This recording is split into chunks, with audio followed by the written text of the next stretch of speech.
योगिराम सुरकुमार, योगिराम सुरकुमार, योगिराम सुरकुमार। जय गुरु राया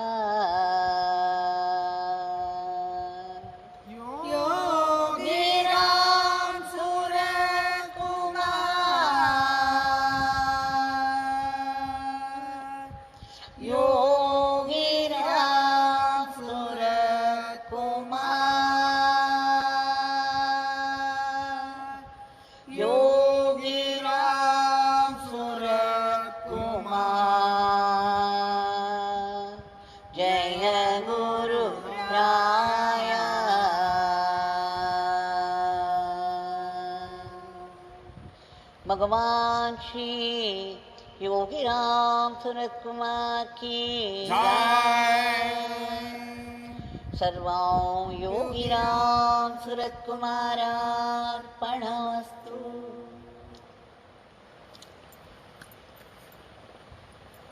இந்த காலை வேளை மிகவும் பிரகாசமாயிருக்கிறது. நம்முடைய மனத்திலும் பகவானுடைய பிரகாசம் ஒளிர்கிறது. அவருடைய திவ்ய நாம சங்கீர்த்தனம் அவருடைய சக்தி வாய்ந்த இந்த சன்னதியில் எல்லோரோடும் சேர்ந்து பாட முடிகிறது என்றால் பகவானுடைய பெரும் கருணை, நாம் செய்த பாக்கியம். இன்றைக்கு நம்முடைய பிரார்த்தனையை பகவானிடம் சமர்ப்பிப்பதற்கு முன்பு பகவான் 80களில் தப்போவனத்திலிருந்து நிறைய பேர் வந்திருக்கிறார்கள். பல இடங்களிலிருந்தும் பலர் குடும்பங்களாகவும் தனித்தையாகவும் வந்திருக்கிறார்கள். அப்பொழுது நிறைய பேசியிருக்கிறார். பழைய ஞான ஒளி புத்தகங்களில் அவர் பேசியது நிறையவும் பார்க்க முடிகிறது. Thanks to Vasuki Jayaraj. சில 2-3 மாதங்களுக்கு முன்பு அவரிடம் கேட்டிருந்தேன், இந்த பழைய ஞான ஒளி புத்தகங்களும் பகவானுடைய உபதேசங்கள் அங்கு இருந்தால் எனக்கு அனுப்ப வேண்டும் என்று.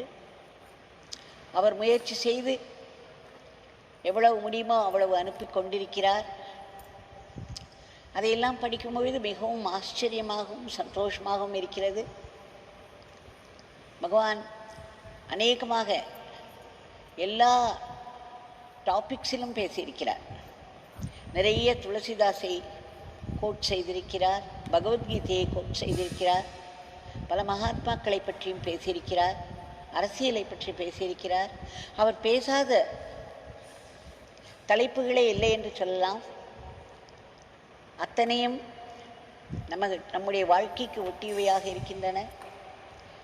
எனக்கு இது ஒரு புதையல் கிடைத்தது போல் இருக்கிறது. உண்மையில் அவர் அந்த 80களில் பேசியதை டைரி மூலமாகவும் அவரவர்கள் தனித்தனியே ஆர்டிக்கிள்ஸாகவும் எழுதியிருப்பதை பார்க்கும்பொழுது அதையே ஒரு புத்தகமாக வெளியிடலாம். பகவானுடைய உபதேச ரத்தினங்களாக அவை மிளிர்கின்றன. அதில் சிலவற்றை நாம் பார்க்கலாம். ஒரு சாது ரங்கராஜன் அவர்களுடைய மகள் நிவேதிதா, அவருடைய மகன் விவேகானந்தன் மற்றும் ஒரு நண்பர், இந்த 3 பேரும் பகவானை சன்னதி தெரு வீட்டில் சென்று பார்க்கிறார்கள், தரிசனம் செய்கிறார்கள். அப்பொழுது இன்னொரு குடும்பத்தினரும் வந்திருக்கிறார்கள். கோயம்புத்தூரிலிருந்து ஒரு பேராசிரியை, அவருடைய கணவர், அவருடைய பெண், 3 வந்திருக்கிறார்கள். அப்பொழுது பகவான் அவர்களை வரவேற்று, நிவேதிதா அந்த குழுவினரை வரவேற்று உட்காரச் சொன்னார். அவர்கள் ஏதோ ஒரு ஆர்டரில் உட்கார்ந்தார்களாம். ப்ராபப்ளி அந்த நண்பருக்கு பிறகு நிவேதிதா இல்லை நிவேதிதா நடுவிலும் அந்த பக்கம் ஒரு நண்பரும் ஏதோ ஒரு ஆர்டரில் அவர்கள் உட்கார்ந்தார்கள். எதை பற்றியும் யோசிக்கவில்லை. பகவானை தரிசனம் கண்ட உடனேயே மனம் எல்லாம் மாறிவிடும். நாம் என்ன நினைக்கிறோம் என்று நமக்கே தெரியாது. பகவானுடைய அருள் நமக்குள் புகுந்துவிடும். உடனே பகவான் அவர்களை கூப்பிட்டு இது சரியில்லை என்று சொல்லி முதலில் நிவேதிதாவையும் அதன் பிறகு அவருடைய சகோதரரையும் அதற்கு பிறகு அந்த நண்பரையும் உட்கார வைத்தாராம். அந்த உட்கார வைப்பதற்குள் எத்தனை டிசிப்ளின் இருக்கிறது, அதில் ஒரு பர்பஸ் இருக்கிறது. பகவானுடைய ஒரு கை அசைவில் கண்ணசைவில் எத்தனையோ ஒரு அருள், எத்தனையோ ஒழுக்கம் நமக்குள் புகும்.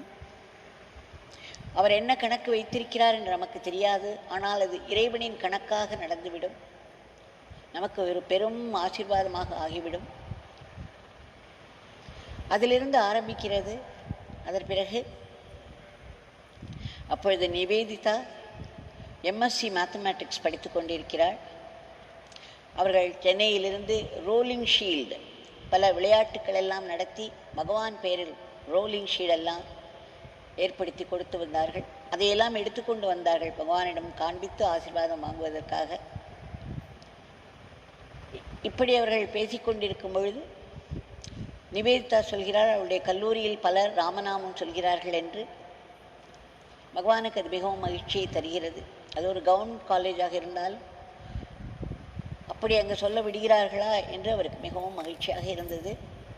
அதன் பிறகு அங்கே இருந்த அந்த பேராசிரியரிடம் பகவான் கேட்கிறார், அம்மா நீங்கள் எழுதியிருந்தீர்கள், உங்கள் மனதில் சில எண்ணங்கள், வேண்டாத எண்ணங்களும் சுயநலமான எண்ணங்களும் குறுக்கிடுகின்றன என்று, அதை பற்றி சொல்லுங்கள் என்று கேட்கிறார். உடனே அவர் அந்த பேராசிரியர் சொல்கிறார், ஆம் சுவாமி, உங்களுடைய நாமத்தை நான் சொல்ல வேண்டும், சதா உங்களையே நினைக்க வேண்டும், உங்களுடைய வேலையை நான் செய்ய வேண்டும் என்று மிகவும் முயற்சி செய்கிறேன். ஆனால் குடும்பத்தில் இருப்பதால் கணவர் குழந்தைகளோடு இருக்கும் பொழுது மனம் அந்த வீட்டு வேலைகளிலும் குடும்ப விவகாரங்களிலும் போய்விடுகிறது. அதனால் வேண்டாத சிந்தனைகள் எல்லாம் உள்ளே புகுந்து விடுகின்றன. மிகவும் சுயநலமான எண்ணங்கள் எனக்குள் இருப்பதை பார்க்கிறேன். சில சமயம் மிகவும் மோசமான எண்ணங்கள் கூட உள்ளே நுழைந்து விடுகின்றன. அப்பொழுது உங்களுடைய நாமத்தை சொல்வதோ உங்களை பற்றி நினைப்பதோ மிகவும் குறைந்து விடுகிறது. அதனால் உங்களிடமிருந்து நான் மிகவும் விலகிச் செல்வதாக கூட நினைக்கிறேன். தங்களை பற்றி நினைக்கவோ பேசவோ முடியாமல் தங்களை விட்டு விலகிச் செல்வது எனக்கு மிகவும் துன்பத்தை தருகிறது என்று கூறுகிறார். உடனே பகவான் மிகவும் கனிவோடு அவரை பார்த்து சொல்கிறார், நீ விலகி போவதாய் நினைத்தால் என்ன, என்னுடைய தந்தை உன்னை விட்டு விலக மாட்டார், இந்த பிச்சைக்காரன் உன்னை விட்டு விலக மாட்டார். உன்னால் முடிந்த அளவுக்கு என்னுடைய தந்தையின் நாமத்தை, ராமநாமத்தை சொல்லலாம், இந்த பிச்சைக்காரனுடைய நாமத்தை சொல்லலாம். எதுவாயினும் உன் மனதில் வேறு எண்ணங்கள், உன் மனதை காலியாக வைத்திருக்க விடாதே, உன் மனதில் இடம் கொடுக்காதே என்கிறார். வேறு எண்ணங்கள் புகுவதற்கு இடம் கொடுக்காதே. அப்படி ஒருவேளை உன் வேலையில் இருந்து ஈடுபட்டு சிறிது நேரம் கிடைத்தால் உடனே அந்த நேரத்தை பயன்படுத்தி தந்தையின் ஏதோ ஒரு கடவுளின் ஃபோட்டோ முன்போ இந்த பிச்சைக்காரன் முன்போ உட்கார்ந்து நாமத்தை சொல், நாமத்தை சொல்லிக்கொண்டே இரு. கடவுளை வழிபடுவதில் அந்த நேரத்தில் ஈடுபடு. இதை பார்ப்பது அதை பார்ப்பது, இதை படிப்பது அதை படிப்பது, இதை நினைப்பது அதை இதற்கு இடம் கொடுக்காதே என்கிறார். நாம் சற்று இடம் கொடுத்தோமானால் அவை மிக வேகமாக உள்ளே நுழைந்துவிடும். அப்பொழுதுதான் இவையெல்லாம் நடக்கும். அதனால் அதற்கு இடம் கொடுக்காமல்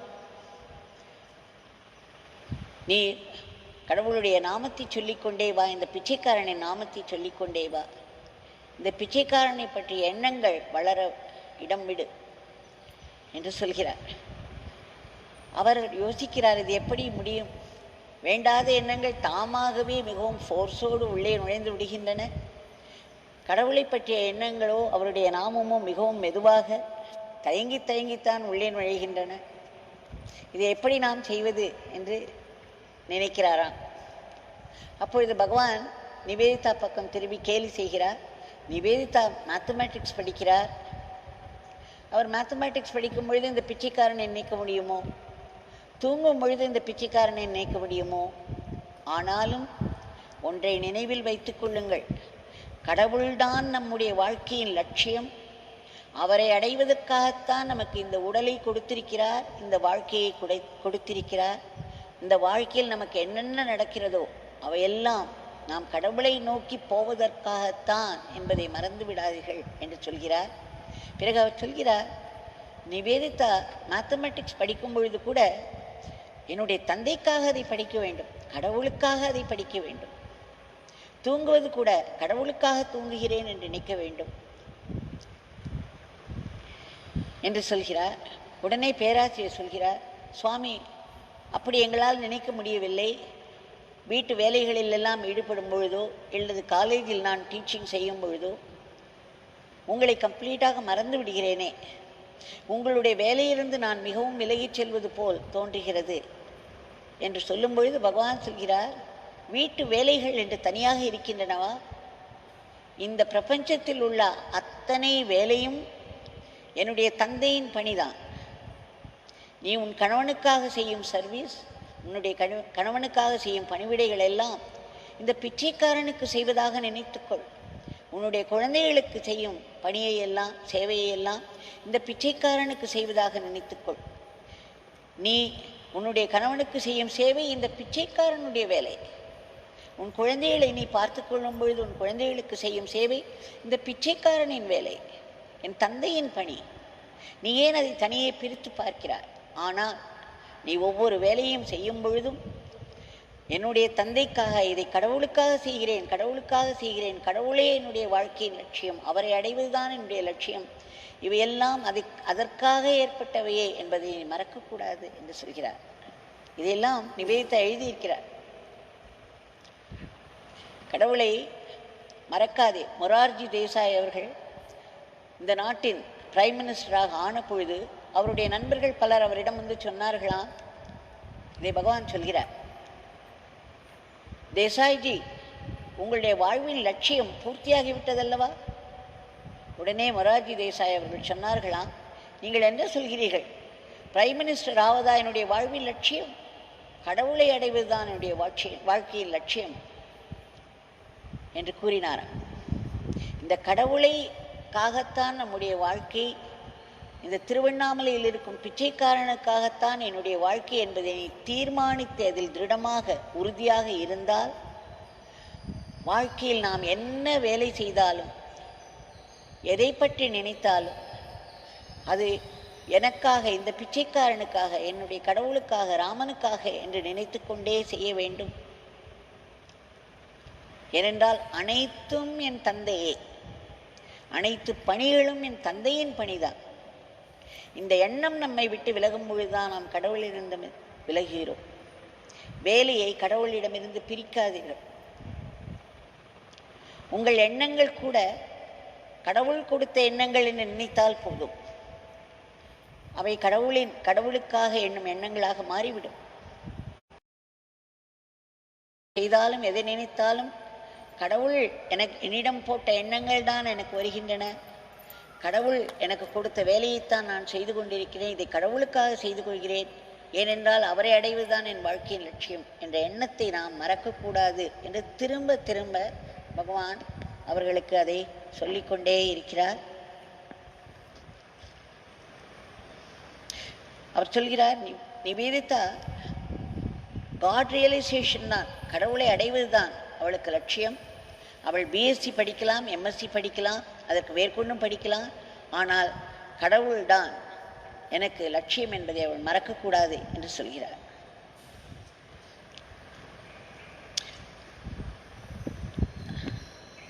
அதனால் இந்த பிச்சைக்காரனை நினைப்பது, இந்த பிச்சைக்காரனின் நாமத்தை சொல்வது என்று அதை தனியாக தாங்கள் பிரிக்க வேண்டாம் என்று கேட்டுக்கொள்கிறார். அப்படி பகவானுடைய நினைப்பும் பகவானுடைய நாமமும் நம் வாழ்க்கையில் ஊடுருவி நம்முடைய அத்தனை எண்ணம் சொல் செயல்களிலும் பரவி இருக்க வேண்டும். இதுதான் நாம் வாழும் ஆன்மீக வாழ்க்கை. ஆன்மீக வாழ்க்கை என்று தனியாக ஒன்று கிடையாது என்பதை பகவான் திரும்ப திரும்ப திரும்ப அதில் வற்புறுத்துவதை பார்க்கிறோம். பகவான் இந்த எண்ணங்களையும் பகவான் தான் கொடுக்கிறார். அவருடைய கருணையினால் மட்டுமே வரும். மனதில் வேறு சிறிது நேரம் கிடைத்தால் உடனே இந்த டிவியில் இந்த ப்ரோக்ராமை பார்ப்பது, இந்த புஸ்தகத்தை வைத்து படிப்பது என்று மனதை அலைய விடாமல் அந்த நேரங்களில் உட்கார்ந்து நாமம் சொல்வது, இந்த நாமத்தை சொல்லும் பொழுதே என்னுடைய சிந்தனை உங்களுடைய பற்றி என்னுடைய சிந்தனை பெருக வேண்டும் என்று வேண்டிக் கொள்வது, இப்படியெல்லாம் செய்யுங்கள் என்று சொல்கிறார். ப்ராக்டிக்கலாக நம்முடைய வாழ்க்கையை காட் பேஸ்டாக, கடவுளை ஒட்டியதாக மாற்றிக்கொள்வதற்கு என்ன செய்ய வேண்டும் என்று பகவான் சொல்வதை பார்க்கிறோம். இதை நாம் எப்பொழுதும் மனதில் வைத்துக்கொள்ள வேண்டும். அப்பொழுதுதான் நம் வாழ்க்கை கடவுளை ஒட்டி. பகவான் சொல்கிறார், நீ உன்னால் செய்ய முடிந்ததை செய், அது போரும். மற்றவற்றை என் தந்தை பார்த்துக் கொள்வார், இந்த பிச்சைக்காரன் பார்த்துக் கொள்வான் என்று வாக்குறுதி கொடுக்கிறார். முடிந்த அளவுக்கு நீ சொல், அது போரும். நாம் அப்படி சொல்லும் பொழுதே அவரை நம்முடைய வாழ்க்கைக்குள் இழுத்து விட்டு விடுகிறோம். பிறகு அவர் நம்மை பார்த்துக் கொள்வார். என்னை பகவான் சுதாமாவில் இருக்கும் பொழுது சில புத்தகங்களை கொடுத்து படிக்கச் சொல்வார். அவைகள் பெரும் சிந்தனைகள், பெரிய போக்காக இருக்கும். வார்த்தைகளும் மிகவும் கஷ்டமான வார்த்தைகளாக இருக்கும். ஆங்கிலத்தில் இருக்கும். த சீக்ரெட் டாக்டரின் என்ற ஒரு புஸ்தகம் படிக்கச் சொல்வார். 600 பக்கங்கள் ஒன்றும் புரியாமலேயே படித்தேன். பகவான் படிக்கச் சொன்னார் என்ற ஒரே காரணத்திற்காகத்தான் படித்தேன். அப்பொழுது படிக்கும் பொழுதே எனக்கு தோன்றியது, ஆகா, பகவான் படிக்கச் சொல்கிறார், அதனால் படிக்கிறோம். அந்த நினைப்பு என்னை அதை மேலும் மேலும் படிக்க தூண்டியது. அப்பொழுது பகவானிடம் கேட்டேன், நான் புரியாமல் படிப்பதனால் என்ன பலன் என்று. தங்களுடைய சன்னதியில் படிக்கிறேன், தாங்கள் சொன்னதற்காக படிக்கிறேன், ஆனால் அதை தவிர இதில் என்ன பலன் இருக்கிறது என்று கேட்டபொழுது பகவான் சொன்னார், என்னுடைய தந்தை உன்னை படிக்கச் சொல்கிறார், நீ படிக்க வேண்டும் என்று விரும்புகிறார். என் தந்தை அதை பார்த்துக் கொள்வார், என் தந்தை அதை உபயோகித்துக் கொள்வார் என்று கூறுகிறார். Father will put it to use. Father wants you to read and Father will put it to use என்று ஆங்கிலத்தில் சொன்னார். அப்பொழுது நாம் படிக்கும் ஒரு புத்தகமும் நாம் எதனால் படிக்கிறோம்? கடவுளுடைய இச்சையினால் அது நமக்கு கையில் வந்து விழுகிறது, நாம் படிக்கிறோம். அதை கடவுளே உபயோகப்படுத்திக் கொள்வார் என்பதும் தெரிகிறது அல்லவா? கடவுளை தவிர நாம் என்று ஒன்று இல்லை என்பது போல் அது நம் மனதில் உறுதியாக நிலைக்கிறது. இதை நாம் மனதில் கொண்டு பகவானிடம் இன்றைக்கு இந்த உலகத்தில் நடந்து கொண்டிருக்கும் அத்தனை நிகழ்ச்சிகளும், துன்பத்தை தரும் நிகழ்ச்சிகளும் அவருடைய பெரும் திட்டத்தினால் மட்டுமே நடக்கின்றன. இதற்குரிய நிவாரணமும் அவருடைய கையில்தான் இருக்கிறது. அதனால் நாம் செய்ய வேண்டியது அவருடைய நாமத்தை சொல்லி சொல்லி பிரார்த்தனை செய்து கொள்வதுதான். ஏதோ ஒரு நாமத்தில் இந்த காரியம் நடந்துவிடும். ஆனால் அந்த நாமம் வருவரையில் நாம் நாமத்தை சொல்லிக்கொண்டே இருக்க வேண்டும், பிரார்த்தித்து கொண்டே இருக்க வேண்டும். பகவான் தங்களால்